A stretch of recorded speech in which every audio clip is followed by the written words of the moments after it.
Good morning, America. This morning, travel crush. Americans cram the roads, rails, and airports to head home on what could be the busiest travel day of the long holiday weekend. The all-important forecast, plus the times you'll want to stay off the roads. Highway shooting, the horror on Florida's turnpike. This car riddled with bullets. Shooter was in a gray Toyota. Additional callers now advising two patients. The victims escaping with their lives. Was this a case of road rage? The manhunt right now. Seeking justice. Pop star brothers Nick and Drew Lachey asking for help this morning to find the person in this van who police say shot the manager at their Cincinnati bar. I mean, that's pretty horrific. The young mother shot in the face. What was behind it? And repaying kindness. A woman raises more than $300,000 for a homeless veteran who helped her on the highway. You're going from zero, literally, to $300,000 and some odd thousand. It's like winning the lottery. Their first interview together, it's a GMA exclusive. Live from ABC News in New York, this is Good Morning America. Love it. And good Sunday morning, everyone, and welcome to what may be the busiest travel day of the year. Thank God we're all patient on the roads, right? That will actually thank God we're here working instead of traveling. We've got this live shot from Logan Airport in Boston. Millions of people are expected to travel by air, by rail, and by car today. Here's the scene right now on the George Washington Bridge, which connects New York and New Jersey. Looks peaceful and serene. It's not just the big cities, though, that are going to see some major jumps in traffic volume today. We want you to look at this map from the company Waze. They predict the largest increases in traffic are going to be in the smaller and mid-sized cities and towns like Beckley, West Virginia, Fresno, California, and Montgomery, Alabama. We've got it all covered for you this morning. Rob is standing by with a travel forecast, but let's start here with ABC's Ariel Reshef, who's at the airport in Newark. Ariel, good morning to you. Good morning, Dan and Paula. Here at Newark Liberty, it is definitely starting to pick up. The post-Thanksgiving travel rush expected to be one of the busiest in more than a decade. If you are flying, you're definitely going to have some company. It's projected to be one of TSA's top 5 busiest days ever, with more than 2.6 million people screened. While there's a lot of attention on the airports this time of year, 9 out of 10 people will actually head home in their cars. So if you're heading to the roads, the navigation site Waze said you should avoid driving between 1 to 3 p.m. today and 4 to 6 p.m. on Monday. If you are planning to take the train this holiday, last year, the Sunday after Thanksgiving, of course that's today, was Amtrak's busiest day of the entire year. Here's a helpful hint. Try to get moving early. The morning trains tend to be the least crowded. And guys, if you are headed to the airport, keep in mind TSA does have some new procedures in place. You're going to have to remove any electronics larger than a cell phone from your carry-on baggage to be screened. So you're going to want to give yourselves plenty of time. Dan, Paula. Super useful reminders. Ariel, thank you very much. Let's check the travel forecast now with Rob. Hey, Robert. And good morning, guys. I want to just say that I hate that advice of getting up early. I know it's the right way to go and get on the trains and the planes early. I can tell you this, that, the weather's not too shabby. For Thanksgiving holiday weekend, really, it couldn't be much better. We do have some trouble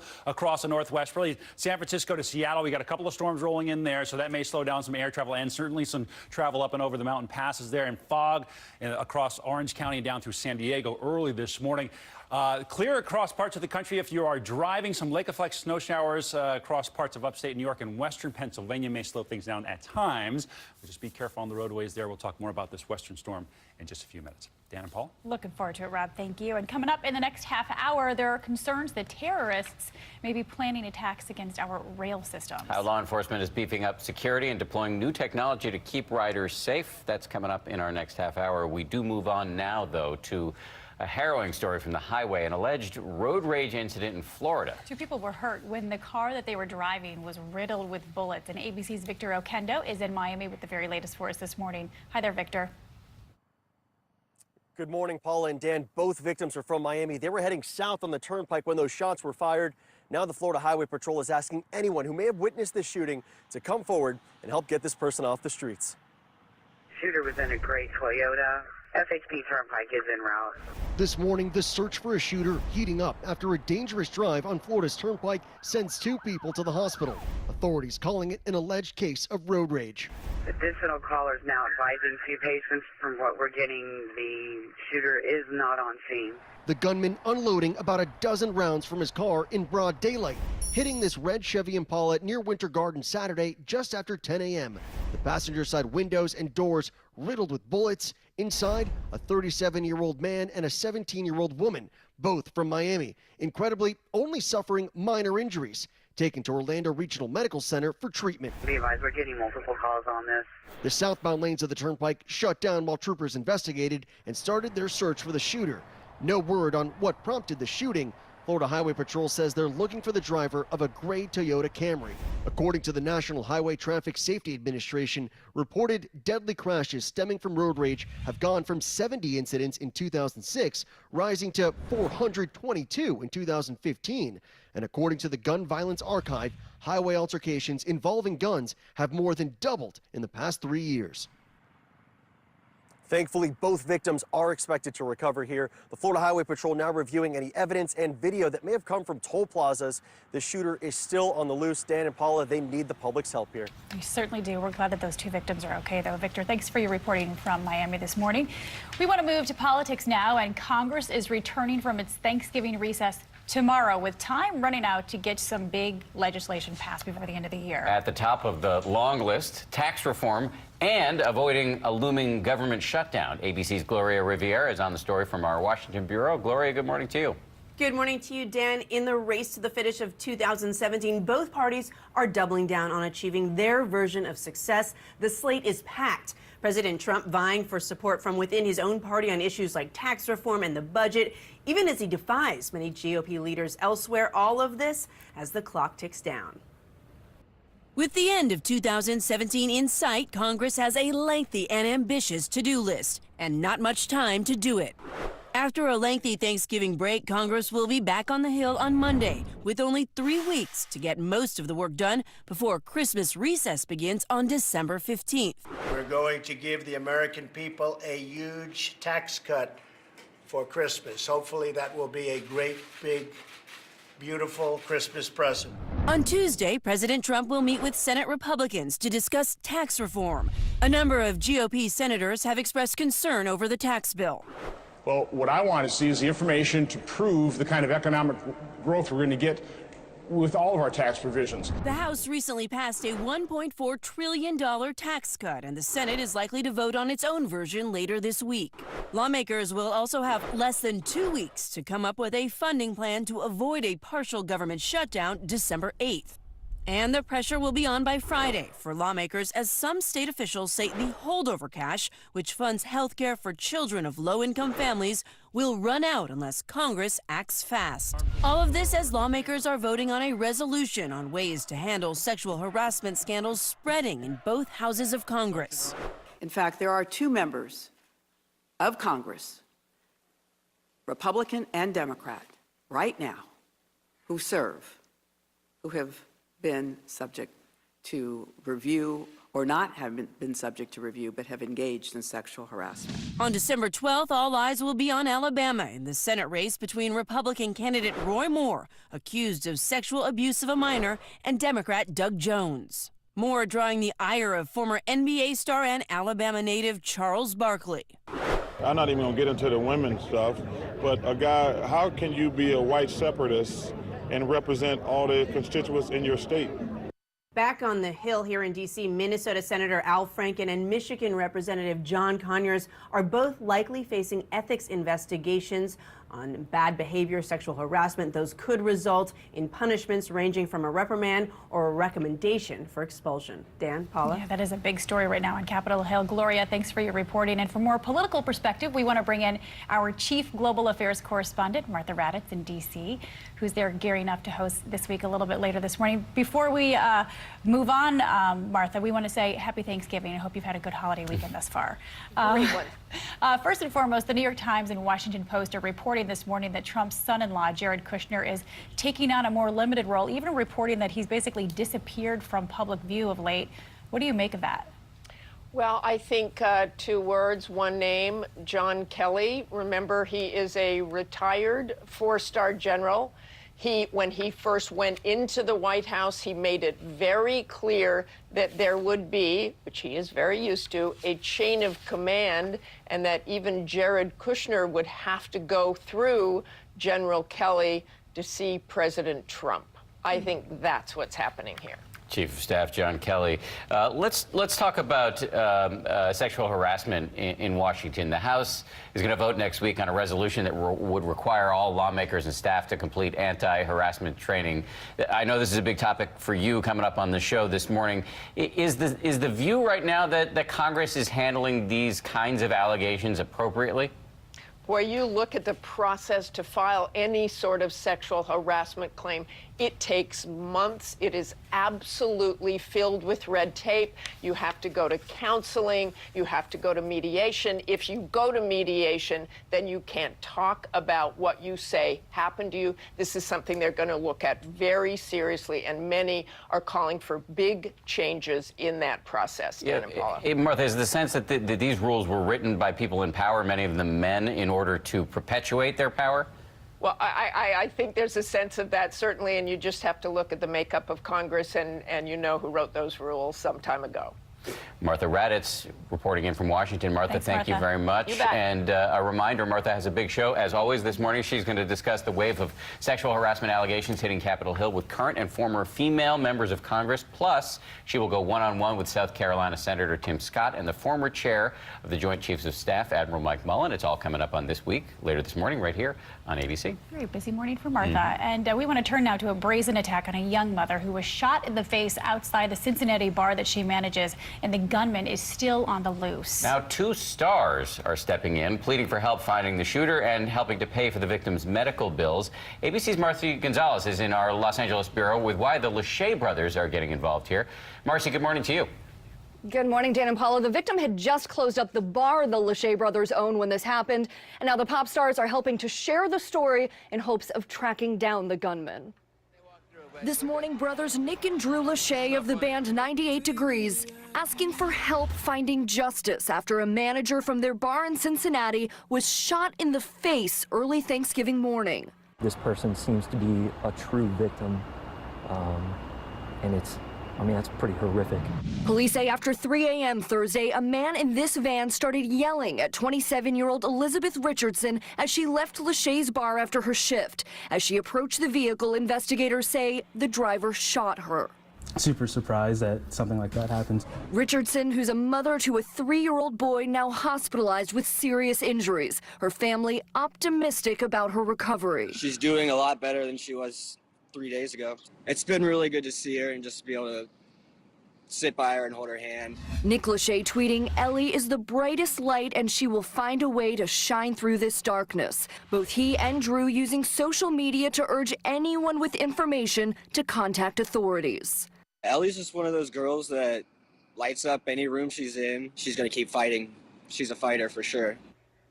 And the Lachey brothers also tweeted a link to the fundraising website where Richardson's family's raised more than $16,000 so far to help cover her ongoing medical bills. Dan, Paula. Terrible story. We really are sending the best to her and her family. Thank you very much for that reporting from Los Angeles this morning. A lot of other news this morning. And for that, as always, it's over to Dr. Ron Claiborne. I knew that was coming. Yes, yes. PhD, not MD, by the way. Dan, good morning to you and Paula, Adrian, and Robert. Good morning to you. Good morning, everyone. We begin with news breaking overnight. A United Airlines flight from Munich, Germany to Newark, New Jersey was diverted to Heathrow Airport in London after reports of passengers feeling lightheaded. Emergency crews were brought on board. One person was taken off the plane. Passengers are now waiting for another flight to bring them to the U.S. No word yet on what caused that incident. Egyptian officials say ISIS was behind the attack on a mosque during Friday prayers that killed more than 300 people and injured 128 others. Between 25 and 30 militants carried out the attack with machine guns. According to the Egyptian chief prosecutor, witnesses say those assailants wore masks and military-like uniforms, one of them carrying an ISIS flag, but the terror group has not taken responsibility for that attack. 27 children were among those killed. Take a look at this security video. A New Jersey officer nearly hit, you're going to see it there, as he was investigating a road accident involving a deer. The officer was able to dive out of the way. Wow, just in time. The driver of that car was later stopped and, as you can imagine, given a ticket. And former President George H.W. Bush has set a new record. He's now the oldest living U.S. president or former president. He's now 93 years and 167 days old. That was on Saturday, surpassing the late Gerald Ford. Former President Jimmy Carter, who is 112 days younger than George H.W. Bush, is the second oldest living president. Bush, H.W. Bush, appears to be doing well after a couple of hospitalizations earlier this year. And a big upset in college football this weekend. No, not Ohio State, Michigan. That was expected. Alabama, the top team in the country, losing to number 6 Auburn by a final score of 26-14, which not only ends Bama's hopes to win the SEC, Southeastern Conference title, but very likely takes them out of the running for the playoffs that will decide the national championship early next year. Auburn will take on Georgia for that conference title next Saturday. They'll still make the top 8. And Ohio State, you got to be top 4. That's right. And they can't. They're not going to make it. That seems unlikely. I'm just glad you didn't bring up the Ohio State game. Ohio State beat Michigan, by the way, if you're keeping score at home. And finally, it was a good game for one half. I want you to take a look at 2 pictures carefully. Tell me what you see, okay? First, this is the Denver Broncos blanket that has the team's logo over a picture of a skyline and some mountains. Denver, right?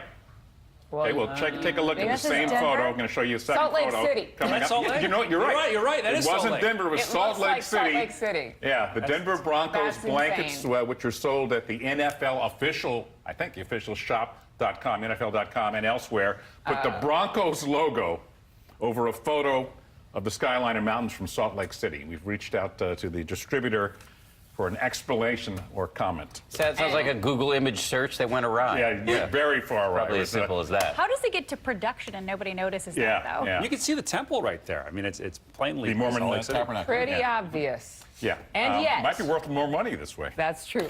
Snow-capped mountains there in the backdrop. What's going on in the weather department? Well, actually, the Broncos, I think they're playing Oakland today, and there's going to be some rain in Oakland. That's my transition in. Nice. Good job. My team, Raiders. Go Raiders. Silver and black attack. I figured you're a Raider fan. Raider Nation. That explains so much right there. Here's what's happening in the Northwest. An update on the Skagit River there. Look at that.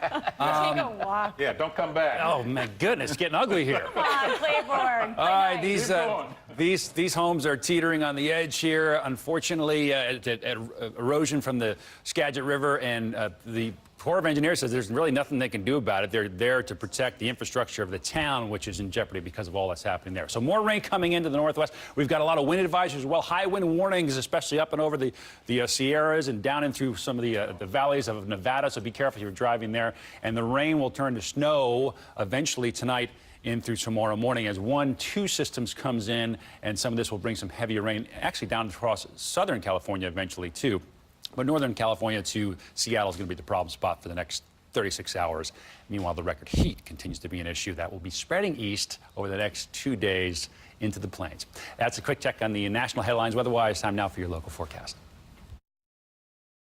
Good morning, Washington. We are looking at a much chillier day. Temperatures right around lunchtime, just topping out in the upper 40s. Keep in mind, yesterday we got up to about 60 degrees. It's still not a bad day, just a little cooler than what's normal for this time of year. Partly cloudy skies, and then the breeze on top of that will make it feel a little bit cooler. Gusting at times 20 to 30 miles per hour. But check this out. Tomorrow we're up to 57. Then Tuesday and Wednesday actually into the low 60s. Don't have to worry about any rain chances moving in until we work our way into the end of the work week.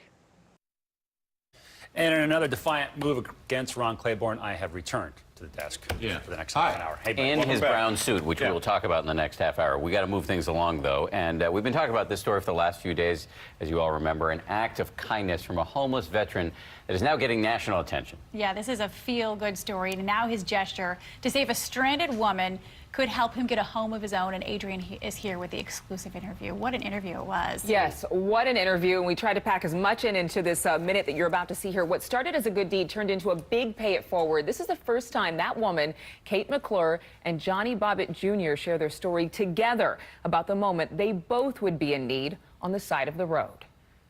So you're not wearing the glasses because you're Hollywood now? No, man. I got an eye infection in my right eye. But it's Johnny Bobbitt Jr.'s face and story that's gone viral, with thousands giving to the Good Samaritan after an honorable deed 2 months ago. I was driving down 95 and ran out of gas, so I pulled over to the side of the road. He walked up and he said, get back in the car, lock the doors, you know, I'll be back.